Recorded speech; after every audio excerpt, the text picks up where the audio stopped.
ఆకాశానికి నిచ్చెన వేసుకున్న బంగారం ఒక్కసారిగా పసిడి ప్రియులకు షాక్ ఇచ్చింది. అనూహ్యంగా ఒకే రోజులో బంగారం ధర భారీగా పడిపోయింది. ఒకేసారి తులం బంగారం ధర 9,000 రూపాయలు తగ్గింది. దీంతో గడిచిన 12 ఏళ్లలో ఇదే అతిపెద్ద పతనం అని నిపుణులు పేర్కొంటున్నారు. ఈ ఒక్క ఏడాదిలోనే దాదాపు 55% పెరిగిన బంగారం ధర ఇంతలా పతనం కావడంతో పసిడి ప్రియులు ఎగిరిగంతేస్తున్నారు.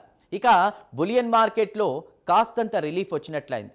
ఈ నెల 16న 24 క్యారెట్ల తులం బంగారం 1,36,000 ధర వరకు పలికింది.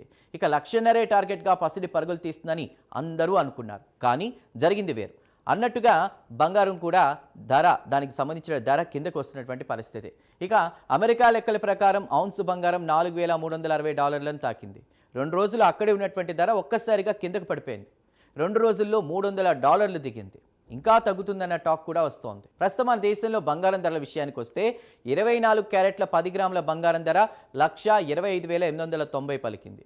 అటు 22 క్యారెట్ల 10 గ్రాముల బంగారం ధర 1,15,400 పలికింది. ఇక 1 కేజీ వెండి ధర 1,75,000 పలికింది. బంగారం ధర గడిచిన 2 రోజులుగా గమనించినట్లయితే భారీగా తగ్గుతుందనే చెప్పొచ్చు. అక్టోబర్ 22వ తేదీ బంగారం ధర భారీగా తగ్గింది. అంతర్జాతీయ మార్కెట్లలో అత్యంత ముఖ్యమైన అమెరికాలోని కమోడిటీ మార్కెట్ ఎక్స్చేంజీలో 1 ఔన్స్ బంగారం ధర $4,395 నుంచి ఏకంగా $4,000 స్థాయికి పడిపోయింది. అమెరికా చరిత్రలో గడిచిన 12 సంవత్సరాల్లో ఇదే అతి పెద్ద పతనం. అయితే ఈ సంవత్సరం ప్రారంభం నుంచి గమనించినట్లయితే దాదాపు 55% వరకు కూడా బంగారం ధర పెరిగింది. అయితే ప్రస్తుతం కనిపించినటువంటి ఈ పతనం ఒక టెక్నికల్ కరెక్షన్ అని బులియన్ మార్కెట్ నిపుణులు పేర్కొంటున్నారు. దీనికి ప్రధాన కారణం ఇన్వెస్టర్లు పెద్ద ఎత్తున ప్రాఫిట్ బుకింగ్ చేయడంతో పాటు డాలర్ బలపడడం కూడా ఒక కారణంగా చెప్తున్నారు.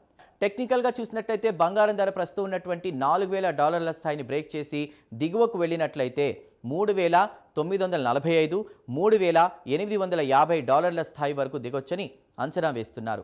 అంతర్జాతీయ మార్కెట్లో బంగారం ధరలు తగ్గుతున్న నేపథ్యంలో దేశీయ మార్కెట్లో కూడా బంగారం ధరలు తగ్గుతున్నాయి. ముఖ్యంగా మార్కెట్లో బంగారం ధరలు ఆల్ టైమ్ రికార్డ్ స్థాయి నుంచి కరెక్షన్కు గురవుతూ కూడా ప్రస్తుతం $4,000 దిగువకు పతనమైంది. పరిస్థితి ఇలానే కొనసాగడంతో పాటు ఫెడరల్ వడ్డీ రేట్లు స్థిరంగా ఉంటే బంగారం ధర మరింత తగ్గే అవకాశం ఉందని అంటున్నారు నిపుణులు. మరోవైపు బంగారం బాట పట్టి ఆకాశానికి తాకుతున్న వెండి ధర కూడా తగ్గుతోంది. అయితే బంగారం కొనాలనుకునే వారికి దీన్ని మించిన మంచి తరుణం లేదని మార్కెట్ వర్గాలు సూచిస్తున్నాయి.